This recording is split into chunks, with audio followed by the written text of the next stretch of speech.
नमस्कार, स्वागत है आपका राज्यसभा टीवी में। मैं हूं अमृता राय। 5 राज्यों में विधानसभा चुनाव के नतीजे आ चुके हैं। पंजाब, गोवा और मणिपुर में कांग्रेस की बढ़त, जबकि उत्तराखंड और उत्तर प्रदेश में बीजेपी की भारी जीत हुई है। सबसे ज्यादा अप्रत्याशित नतीजे उत्तर प्रदेश के रहे। बीजेपी की आंधी में सभी विपक्षी दलों का सूपड़ा साफ हो गया। जीत का एजेंडा सेट करने में मोदी और बीजेपी का मुकाबला कोई राजनीतिक दल नहीं कर सका। विपक्षी दल न नोटबंदी का जवाब ढूंढ पाए और न ही अपने समर्थक वोट बैंक को संभाल कर रख पाए। गौरतलब है कि बीएसपी जाटो मुस्लिम में और एसपी यादव मुस्लिम का समीकरण बिठाने में फंसी रह गई। कांग्रेस तो अपने अब तक के सबसे निम्नतर स्तर तक पहुंच गई, जबकि बीजेपी ने एक नई सोशल इंजीनियरिंग करके गैर जाटो, गैर यादव यानी अति पिछड़ी और महादलित जातियों को अपने पक्ष में कर लिया। ये वो वर्ग हैं जिनकी राजनीतिक आकांक्षाओं को अब तक ठीक तरीके से पहचान नहीं मिली थी, जिसका फायदा बीजेपी को इस चुनाव में साफ देखने को मिला। यही नहीं, राष्ट्रवाद, हिंदुत्व, गरीब समर्थक और राजनीति के उच्च मानदंड स्थापित करने में भी विपक्षी दल बीजेपी का मुकाबला नहीं कर सके। बीजेपी की बढ़त और उसके दीर्घकालीन संदेश पर बहस करने के लिए आज हमारे साथ स्टूडियो में मौजूद हैं कई खास मेहमान। कुछ राजनीतिक दलों के नेता भी हमारे साथ हैं, करेंगे बहस। हमारे साथ इस वक्त मौजूद हैं समाजवादी पार्टी के जावेद अली खान, और इसके अलावा हमारे साथ हैं कैच न्यूज के एडिटर भारत भूषण, और भानु जोशी हैं सेंटर फॉर पॉलिसी रिसर्च से। और इसके अलावा हमारे साथ 2 और मेहमान होंगे। हमारे साथ बीजेपी के नेता नलिन कोहली और दिल्ली यूनिवर्सिटी में प्रोफेसर मनोज झा भी जुड़ेंगे। नलिन, हालांकि आप की तस्वीर हम नहीं दिखा पा रहे हैं कुछ देर के लिए, लेकिन मैं आपसे फोन पर ही आपका रिएक्शन लेना चाहूंगी। हमने बताया कि बीजेपी के जीत के कौन कौन से फैक्टर रहे, लेकिन उसमें एक बड़ा फैक्टर जो माना जा रहा है कि कास्ट बैरियर तोड़ने में आप लोगों ने एक अहम भूमिका निभाई है उत्तर प्रदेश में, जिसकी वजह से इतनी बड़ी जीत मिली है। क्या आप लोगों ने कोई नया क्लास स्ट्रक्चर बनाने की कोशिश की और इसमें सफलता हासिल की है, जिसकी वजह से आपको लैंडस्लाइड विक्ट्री मिली? ये प्रधानमंत्री नरेंद्र मोदी जी की विश्वसनीयता जो बढ़ी है और जो संदेश है सबका साथ सबका विकास, वो एक इंक्लूसिव संदेश है। उसमें कोई बैरियर की संभावना नहीं है, ना कास्ट की है, ना रिलीजन की है, ना रीजन की है, ना क्लास की है। जब आप सबका साथ सबका विकास की बात करते हैं तो किसी को वंचित नहीं करते उस सोच से। और इसी एजेंडे पे अगर आप देखेंगे तो भ्रष्टाचार की लड़ाई, अगर मैं केंद्र सरकार की बात करूं, भ्रष्टाचार की लड़ाई, गरीबों के लिए, किसानों के लिए, महिलाओं के लिए, सुरक्षा की हम बात कर रहे हैं। तो ये सारी बातें जो है सरकार कर रही है और उसकी बात कर रही है, इस पे काम कर रही है। जहां तक पार्टी की बात करते हैं तो हमारे जो हजारों लाखों कार्यकर्ता हैं वो इस संदेश को आगे लेकर जाते हैं तो विश्वास बढ़ता है, क्योंकि हमारे कई राज्यों में सरकारें चल रही है। और जब प्रयास होते हैं दिशा में, जैसे अभी एक टीवी चैनल में मैं था, वहां खुद जो है वहां विशेषज्ञ ये कह रहे थे कि देवबंद में 72% मुसलमान है लेकिन भाजपा सीट जीती है। वो कहते हैं कि सारे हिंदू भी अगर वोट करते तो सीट नहीं जीत सकते थे। तो इसका अर्थ क्या हुआ कि हमारा मैसेज ऐसा नहीं है कि मुसलमान को अलग करो या हिंदू को अलग। नलिन, निश्चित तौर पर सबका साथ सबका विकास आप लोग इस नारे के साथ लड़े और इसमें जीत हासिल की, और देवबंद में भी आप लोग को या मुस्लिम इलाकों में भी आप लोग को अच्छा वोट मिला है। लेकिन मैं ये जानना चाहती हूँ, जब आप सबका साथ सबका विकास की बात करते हैं तो उन मुसलमानों के विकास को कैसे इंश्योर करेंगे जिनको आपने टिकट भी नहीं दिया, कोई राजनीतिक प्रतिनिधित्व भी नहीं दिया चुनाव में? मैं आपके सोच से इसलिए सहमत नहीं हो सकता कि पहली बात है, जब ये सोच के साथ आप आते हैं तो आप ये मानते हैं कि हिंदू सिर्फ हिंदू की भलाई के लिए काम करेगा और मुसलमान सिर्फ मुसलमान के लिए, तो फिर भारतीय कहाँ हुए? और हमारे प्रधानमंत्री जी सब जब शुरू से कह रहे हैं कि मैं हर व्यक्ति के लिए हूं, हर भारतीय के लिए हूं, और वो प्रधानमंत्री हर भारतीय का है, तो इसीलिए सबका साथ सबका विकास हुआ।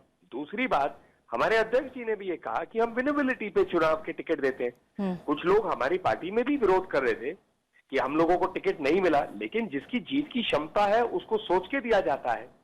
और तीसरी बात, जब वोट मिल रहा है तो उसका मतलब क्या है? जैसे जैसे लोग समाज से जुड़ते हैं विनेबिलिटी फैक्टर आता है, क्योंकि चुनाव में अगर आप जीतेंगे ही नहीं तो फिर ये तो सिर्फ एक औपचारिक या एक थ्योरेटिकल बात होती है कि हम भला करना चाहते हैं, क्योंकि सरकार में आने के बाद ही तो माध्यम नहीं उपलब्ध हो जाता है। आपने जीत हासिल की है, आप निश्चित तौर पर बधाई के पात्र हैं, आप लोग बधाई के पात्र हैं, मैं इससे बिल्कुल भी इनकार नहीं करना चाहती और मैं आपको उसका श्रेय भी देना चाहती हूँ। लेकिन जब उनकी राजनीतिक महत्वाकांक्षाओं की बात आएगी तो वो भी अपने लिए राजनीतिक प्रतिनिधित्व की उम्मीद करेंगे, तो उसमें कैसे उनका भरोसा आप लोग जीतेंगे, मैं ये जानना चाह रही हूँ। इसका जवाब देता हूं कि 100 से अधिक मुसलमान कैंडिडेट्स को बसपा ने सीटें दी जी, और लगभग 100 को समाजवादी पार्टी कांग्रेस के अलायंस ने दिए। तो कितने जीते? तो इसका अर्थ क्या हुआ कि आप जो है इस प्रकार से बंटवारा, तो इसलिए सबका साथ सबका विकास इंक्लूसिव है, ये बंटवारे की राजनीति है कि हम मानते हैं सिर्फ मुसलमान जो है मुसलमान का अच्छा कर सकता है और हिंदू सिर्फ हिंदू के लिए।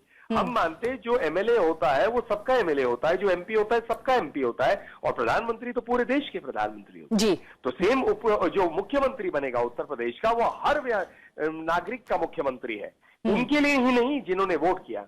एक मोदी मैजिक की जो आप बात कर रहे थे उसमें एक फैक्टर और मैं बताना चाहूंगा कि जो सबसे बड़ा चेंज जो है 2014 के बाद, 2014 तक भाजपा का एक वोट कैचमेंट एरिया सीमित था को 30-35% तक, और राज्य में अगर देखें तो 15% वोट शेयर तक हम आ गए थे 2012 में जी। 2014 के बाद और मोदी जी के चलते ये कैचमेंट एरिया 70-80% तक पहुंच गया है जी। इसीलिए हम लोग वोट भी ज्यादा ले पा रहे हैं जी। तो ये इसका मतलब क्या है कि मैसेज आपका हो, यदि मैसेज में कौन व्यक्ति उस मैसेज को दे रहा है, काम कर रहा है उस दिशा में, तो विश्वसनीयता बढ़ती है। तो ये भाजपा के लिए बहुत सुखद है और हम धन्यवाद देते हैं पब्लिक का कि उन्होंने हमें आशीर्वाद दिया और उतनी बड़ी निश्चित तौर पर भाजपा को लोगों की विश्वसनीयता हासिल हुई है, भरोसा मिला है। मैं आगे अपने मेहमानों से चर्चा की शुरुआत करना चाहती हूं। जावेद साहब, अभी कुछ देर पहले अखिलेश यादव ने एक प्रेस कॉन्फ्रेंस की और उसमें उन्होंने कहा कि समझाने से नहीं बहकाने से वोट मिलता है। क्या अब आने वाले दिनों में वो बहकाने का उपाय कुछ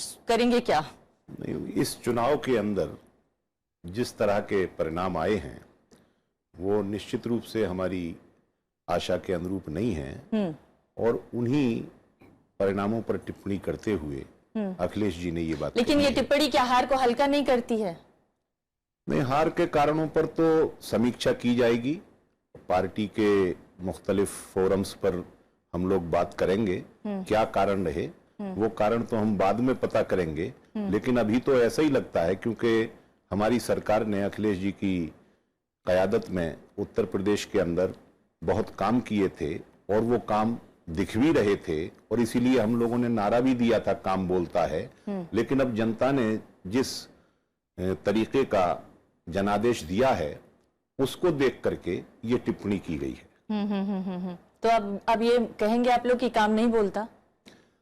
नहीं, काम तो बोल रहा है और काम आगे भी बोलेगा। जब 5 साल के बाद इनकी सरकार की हम समीक्षा करेंगे तब तुलना करने के बाद सही नतीजा सामने आएगा। जी, हमारे साथ मनोज झा भी मौजूद है। मनोज जी, हमने नलिन कोहली से जो सवाल पूछा था वही सवाल मैं आपसे भी करना चाहूंगी कि क्या एक कास्ट बैरियर टूटा है और नया क्लास स्ट्रक्चर खड़ा करने की कोशिश की है मोदी जी ने, और ये एक फैक्टर भी है जिसकी वजह से उनको इतनी बड़ी सफलता हासिल हुई है, या इसमें हिंदुत्व का फैक्टर, नेशनलिज्म का फैक्टर, प्रो पुअर फैक्टर, ये सब भी हैं जिसकी वजह से वो जीते हैं? मनोज झा,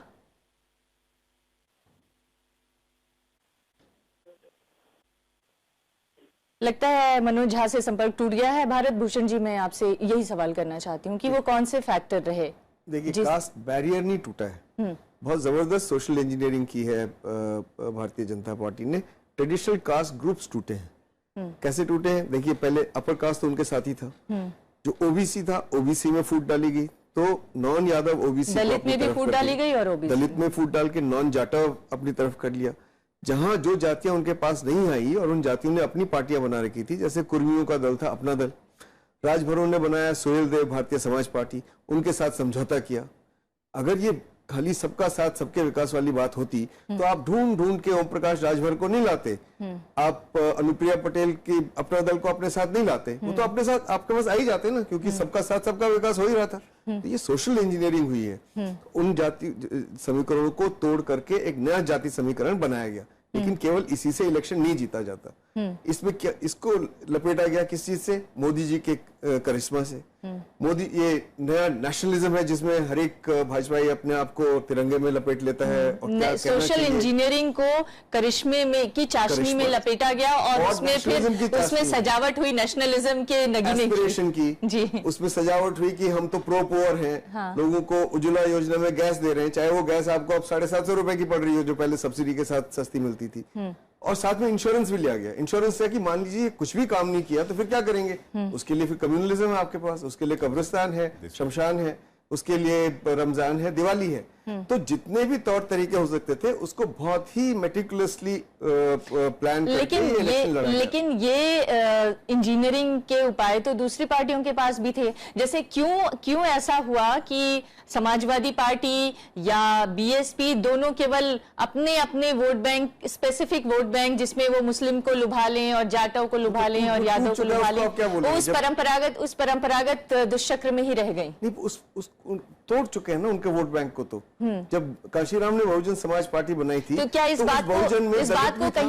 बात को कहीं एहसास कर पाए थे ये समाजवादी पार्टी या बीएसपी? बीएसपी एहसास कर रही थी ना कि वो तो खुद उनका मुसलमान वोट तोड़ने के लिए 100 कैंडिडेट्स को टिकट दे रही थी। मेरे कहने का मतलब है जो ट्रेडिशनल वोट बैंक उनका टूट चुका था, तो वो या तो कोई नए उसमें लोगों को लाते या जो थे उन्हीं को संभाल के रखते। उन्हीं को भी नहीं संभाल के नहीं रख पाए, बल्कि ये कोशिश की गई कि अखिलेश यादव अपने आप को न्यूट्रल बताएं, प्रो डेवलपमेंट बताएं, ताकि मेट्रो की बात हुई। सब मेट्रो से उनके पास ब्राह्मण नहीं आने वाला था, मेट्रो से उनके पास बनिया नहीं आने वाला था, लेकिन मुसलमान की बात न करके मुसलमान उनसे टूट गया कई जगह। मैं नहीं कह रहा हूं सब जगह टूटा, आजमगढ़ में नहीं टूटा, बाकी जगह टूट गया। जी भानु, आप क्या देखते हैं इस जीत के फैक्टर के पीछे, मतलब इस जीत के पीछे की वजह क्या देखते हैं आप? देखिए, एक तो मुझे लगता है कि हमको थोड़ा हिस्टोरिकल पर्सपेक्टिव भी रखना चाहिए इन चीज़ों पे। तो पहले तो कांग्रेस सिस्टम होता था, ठीक है, और 90 के दशक में मंडल पॉलिटिक्स हुई और कांग्रेस सिस्टम टूटा। और 2014 में जब प्रधानमंत्री मोदी जी मतलब इतनी बहुत ही बड़ी मेजॉरिटी के साथ अंदर आए तो उसको पोस्ट मोदी ईरा कहा जाता है। और पोस्ट मोदी ईरा में एक बहुत ही स्ट्रॉन्ग चीज़ें रहती हैं। एक तो रहता है स्टोकिंग ऑफ एस्पिरेशन और दूसरा रहता है किसी तरीके की रिप्रेजेंटेशन जो कि उस एस्पिरेशन को भी इंक्लूड करे। तो उत्तर प्रदेश में जैसे भरत भूषण जी ने बताया वो बिल्कुल सही है। ऐसा नहीं कि कास्ट अरिथमेटिक वहां पर काम नहीं किया, बल्कि ये कहना होगा कि जो कास्ट अरिथमेटिक है वो बीजेपी के लिए बहुत ज्यादा काम किया और समाजवादी पार्टी और बसपा के लिए काम नहीं किया। पर मुझे लगता है कि इसके अलावा एक चीज जो इससे पहले भी जो चुनाव हुए हैं और उनको भी हमको थोड़ा सोचना चाहिए कि प्रधानमंत्री मोदी जब करप्शन की बात करते हैं या डिमोनेटाइजेशन की बात करते हैं तो एक सिंसियरिटी और एक ऑनेस्टी उनकी कैंपेन में भी झलकती है। और ये सिर्फ प्रधानमंत्री मोदी का नहीं है, अरविंद केजरीवाल भी जब अपनी भाषणों में या अपनी जो पब्लिक अपीयरेंसेस में बात करते हैं, ममता बनर्जी करती है। तो मेरा पॉइंट ये है कि बीजेपी क्यों जीती ये तो सब बात इसके बारे में बात करेंगे, पर बाकी पार्टियां क्यों हार रही है उसका कारण ये भी है कि उनमें एक सिंसियरिटी नहीं दिखती। यानी कि मान लीजिए मुसलमान को, देयर इज नो डाउट कि मुसलमान को एम्पावरमेंट चाहिए, है ना। कुछ क्षेत्रों में तो SC ST से भी बेहतर हालात भारत के मुसलमान के हैं। तो मैं नलिन कोहली की बात से तो बिल्कुल ही मैं एग्री नहीं करता, परंतु बात यह है कि जो पार्टियां उनके हित के बारे में बात करती थी, उन्होंने सच्चर कमेटी की रिपोर्ट के बारे में क्या किया, उन्होंने मुसलमान के, so the point is there is nothing about farmers, there is nothing about Bahujan in BSP, there is nothing about secularism in the sincerest sense in the Congress party as well.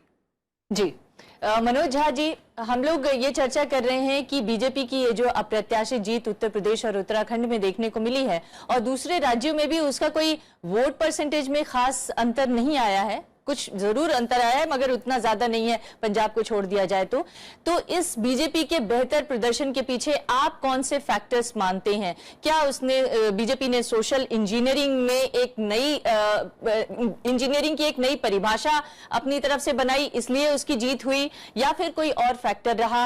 खासतौर से जो अभी भानु ने कहा कि ऐसा लगता है कि वो लोगों का भरोसा जीतने में ज्यादा कामयाब रहे दूसरे विपक्षी दलों के मुकाबले। अमृता जी, एक बात तो साफ तौर पे कहूं कि जब सफलता मिलती है, खास करके 2 राज्य में, और बड़े 2 राज्य बाकी 3 छोटे राज्यों को खा जाते हैं, तो सफलता के बहुत माता पिता होते हैं और सफलता अनाथ होती है। मैं जनादेश को स्वीकार करने के साथ ये भी कहूं कि विश्लेषण करिए। आर्थिक मंदी, रोजगार के नेगेटिव ग्रोथ, अभूतपूर्व कृषि संकट के बावजूद अगर भाजपा को उत्तर प्रदेश में 315 से 320-24 सीट मिलती है, तो ये सिर्फ पोस्ट ट्रुथ पॉलिटिक्स ही समझा सकता है कि बिलीफ ट्रुथ का कत्ल कर जाए और हम सत्य के कातिल को खोजने के बजाय सेलिब्रेशन और फीस्ट में शामिल हो जाए। मैं ये नहीं कहता हूं कि गलतियां नहीं रही हम विपक्षी दलों की, लेकिन कई मिथक टूटे हैं अमृता जी। अगर करप्शन बहुत बड़ा मुद्दा है, तो जिस विजय बहुगुणा के खिलाफ डेली डॉसियर लाती थी भाजपा, आज विजय बहुगुणा और उनकी तथाकथित स्वच्छ टीम भारी मतों से उत्तराखंड में जीत गए। हमारा सिर्फ इस बात से आग्रह है कि तमाम विपक्षी दलों के लिए इसमें एक लेसन, मैं सदी का महानायक, पॉलिटिकल थिंकर, कई टेलीविजन एंकर्स कह रहे थे, लेकिन मनोज जी, असल में मनोज जी बात यह है कि जब ये चुनाव लड़ा जा रहा है तो किसी एक पर्टिकुलर नेता या किसी एक राजनीतिक शख्सियत के ऊपर नहीं, और वो ये चुनाव सिर्फ और सिर्फ ऐसा लगता है कि मोदी फैक्टर के ऊपर लड़ा जा रहा है और उनका पॉलिटिकल कैपिटल इतना हाई है कि लोग उनकी नियत पर शक नहीं कर रहे हैं और इसलिए बीजेपी को जीत मिल रही है। क्या आप इसे सही नहीं मानेंगे? एक अमृता जी, मैं साफ बात कहूं कि थोड़ा अनलाइक टेलीविजन एंकर्स, इतिहास जो है ना बहुत न्यूएंस्ड आर्गुमेंट में यकीन करता है। मैं बधाई देता हूं भाजपा की पूरी टीम को, लेकिन क्या हम इनकार कर सकते हैं कि हम एक बहुत ही बेबसी के माहौल में जी रहे हैं? डिमोनेटाइजेशन ने हमारी रूरल संकट का आर्थिक व्यवस्था को छिन्न भिन्न कर दिया। बावजूद इसके अगर भाजपा जीत रही है, तो मैं ये नहीं कहूंगा कि हमारा मतदाता समझ नहीं पा रहा। हमारा मानना है कि हम विपक्षी दल ये नहीं समझ पा रहे हैं कि आखिर क्या ये थर्ड राइट की पुनरावृत्ति है कि ट्रीटी ऑफ वर्साई के बारे में लगातार 3 चुनाव में बोला जाए और तीनों चुनाव के बाद थर्ड राइट के लीडर को जीत मिले। मैं समझता हूं कि विपक्षी दलों के लिए एक सीख है आज, और सबसे बड़ी सीख है कि आपको ऑल्टरनेटिव, वैकल्पिक आर्थिक जुबान बोलनी होगी, वैकल्पिक समावेशी जुबान बोलनी होगी। आप भाजपा की बी टीम बन करके नव उदारवादी चरित्र के बीच में गाएं, तो मैं समझता हूं कि आप हरा नहीं पाएंगे। लेकिन वो वैकल्पिक समावेशी जुबान क्या होगी, कैसे बोली जाएगी और कैसे आगे आएगी? देखिए अमृता जी, एक बात, कांग्रेस को आज पूरे दिन कई लोग सलाह दे रहे थे, मुझे समझ में नहीं आता, कांग्रेस को हर कोई सलाह देता है टेलीविजन एंकर से लेकर के, तो मैं भी एक सलाह देता हूं, और मैं सुने या ना सुने, कांग्रेस को नेहरू की किताबों को पढ़ना होगा। कांग्रेस को यह तय करना होगा कि आपकी नीतियां, आपकी प्रस्थापनाएं, आपकी प्राथमिकताएं ये दर्शाएं कि आपका सोशल कैनवास, पॉलिटिकल कैनवास बहुत बड़ा है। और मैं समझता हूं कि वो आवश्यक है आज के दिन का टेक अवे। लेकिन ये भी कहूंगा मैं, उत्तर प्रदेश के परिणाम ने पंजाब को छुपा दिया, गोवा को छुपा दिया, मणिपुर को छुपा दिया, और हमेशा की तरह कई टेलीविजन एंकर्स, मैं माफी के साथ कहता हूं, वो ऐसा बता रहे हैं कि आज राहुल गांधी सर्वस्व हार गए। हीरा सदा के लिए कहते हैं ना एक विज्ञापन, तो सिकंदर कोई भी हो सदा के लिए नहीं हो। लेकिन आपने एक इंपॉर्टेंट बात कही कि वैकल्पिक समावेशी नीति अपनाने की जरूरत है। मैं ये जानना चाहती हूँ, बिहार में एक उपाय किया गया और बिहार में महागठबंधन किया गया और लालू जी ने अपना अहंकार त्याग कर नीतीश के साथ आए और चुनाव जीत कर दिखाए। क्या अब उत्तर प्रदेश या देश के दूसरे हिस्सों में भी यही करने का ही एक उपाय बचा है, या और भी कोई उपाय है? मैं 1 मिनट आपका लूंगा। इससे पहले अभी आपने जिक्र किया सोशल इंजीनियरिंग का, वो सवाल आपने मुझसे नहीं पूछा था। जीतने के बाद यह हकीकत है कि आज भारतीय जनता पार्टी जीती हुई है और विशाल बहुमत से जीती है। अब ये इंटरप्रिटेशन का सवाल है कि सोशल इंजीनियरिंग हुई थी या कम्युनल पोलराइजेशन हुआ था। हर आदमी अपने दृष्टिकोण से इसको देखेगा। मेरा मानना यह है कि आरएसएस के कार्यकर्ताओं ने बिहार की हार के बाद उत्तर प्रदेश के अंदर जबरदस्त कम्युनल लाइंस पर पोलराइजेशन बड़े सोफिस्टिकेटेड तरीके से लेकिन किया। उन्होंने आपके वोट बैंक को भी तो खींचा, उसको क्या कहेंगे? वो कम्युनल थे। हमारा वोट बैंक, आप कह सकते, हम कहते हैं पिछड़ी जातियां उन्होंने लामबंद की, और कुछ जातियों ने या कुछ सामाजिक वर्गों ने उस लामबंदी में शामिल होना बेहतर नहीं समझा। लेकिन हमने जो वो हम सवाल लोगों पूछा के था साथ मैं उसका रह गए। जवाब जानना चाहूंगी कि तमाम राजनीतिक दलों को अपना अहंकार छोड़कर एक साथ मिलकर ही चुनाव लड़ना होगा, तभी शायद आने वाले दिनों में आप देखिए, जहां मुकाबला तक कर पाएंगे। वैकल्पिक समावेशी नीतियों का सवाल अभी हमारे साथी ने उठाया था, मुझे उम्मीद है कि जिस तरीके से केंद्र में भारतीय जनता पार्टी लंबे लंबे वायदे करने के बाद कुछ लोगों को डिलीवर नहीं कर पाई है, उसी तरीके से उत्तर प्रदेश के अंदर भी इस तरीके का काम करेंगी तो संघर्ष के दौरान नए गठजोड़ बनते हैं, संघर्ष के दौरान वैकल्पिक ये फॉल्स उम्मीद पाल रहे हैं। 2.5 साल तो निकल गया, 2.5 साल का रिजल्ट देख रहे हैं आप, कोई अंतर नहीं आया, बल्कि और सुनामी आ गई बीजेपी की। ठीक है, मैं अभी तक नहीं किया, अब आगे करेंगे। अब हमें सबक जरा ज्यादा गहरा मिला है तो हम लोग आगे करेंगे। अभी भी सबक लेने के लिए तैयार नहीं है रीजनल पार्टियां और कांग्रेस पार्टी?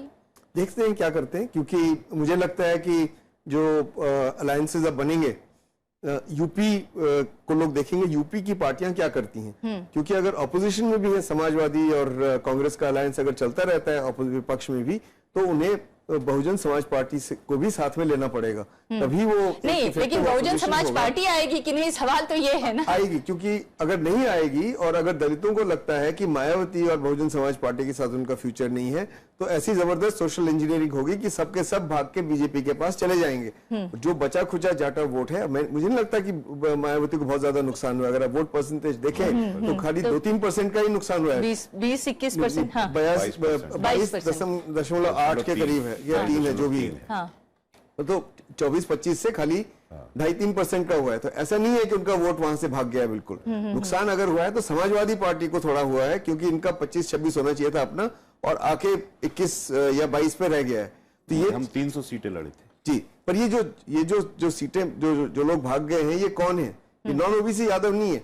मुझे लगता है कि शायद कुछ यादव भी, जहां पे यादव कैंडिडेट नहीं जीत रहा था, शायद वो बीजेपी को उन्होंने वोट दिया है। तो अगर आप इन सब लोगों को साथ में रखना है, सत्ता में ऑल्टरनेटिव अगर आपको एजेंडा देना है, तो बाकी ऑपोजिशन पार्टीज को साथ लेके चलना पड़ेगा। लेकिन ये सवाल अनफेयर है कि ये एजेंडा कैसे बनेगा। ये कोई नहीं जानता कैसे बनेगा। एजेंडा बन जाता है, देश में जैसी प्रॉब्लम्स उभरती है उस हिसाब से एजेंडा बनता है। अगर अनएम्प्लॉयमेंट चलता रहता है अगले 2-3 साल और उत्तर प्रदेश में कुछ भी नहीं होता है, तो एजेंडा तो अपने आप बन जाएगा। लेकिन जो आइडियोलॉजिकल एजेंडा है, नेशनलिज्म का एजेंडा, आपको उनसे छीनना पड़ेगा। आपको हिंदुत्व को की जो विचारधारा है उसके खिलाफ आपको आवाज उठानी पड़ेगी। और जो प्रो पुअर एस्पिरेशनल एजेंडा है, वो वैक्यूम में कुछ दिन चल जाता है, लेकिन अगर जमीन पे क्रियान्वित नहीं होता है वो अपने आप खत्म हो जाता है। इंदिरा गांधी भी तो प्रो पुअर थी, फिर क्यों गरीबों के हितैषी के रूप में अपने को प्रस्तुत किया है बीजेपी ने। मैं जाते जाते आखिरी सवाल नलिन आपसे करना चाहती हूँ। आप लोग अब मुख्यमंत्री किसे बनाएंगे जो सचमुच गरीबों का हितैषी साबित हो?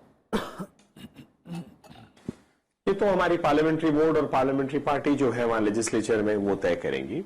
लेकिन मैं जरूर एक टिप्पणी देना चाहूंगा जी। कुछ बातें इतनी अद्भुत कही गई थी और इतनी एक अद्भुत कल्पना और काल्पनिक सोच से वो बातें की गई थी कि मुझे लगा कि शायद तर्क और तथ्यों की दुनिया से बहुत परे हो गए, क्योंकि इतिहास के पन्नों में खोते खोते कहीं उन पन्नों के बीच ही वो लुप्त हो गए।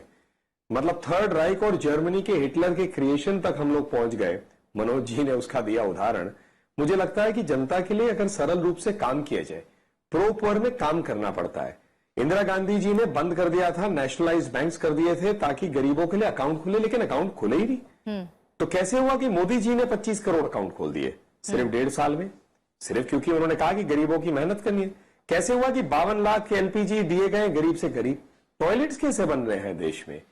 क्या मतलब ये कोई अद्भुत बातें हैं? 70 साल के बाद ये सब करने की आज हमें आवश्यकता है। हम एक तरफ तो बिल्कुल मंगल तक अपना वाहन भेज देते हैं, दूसरी तरफ हमारे देश में एक महिला सुरक्षित नहीं चल सकती, रोड नहीं है, बैंक अकाउंट तक नहीं है।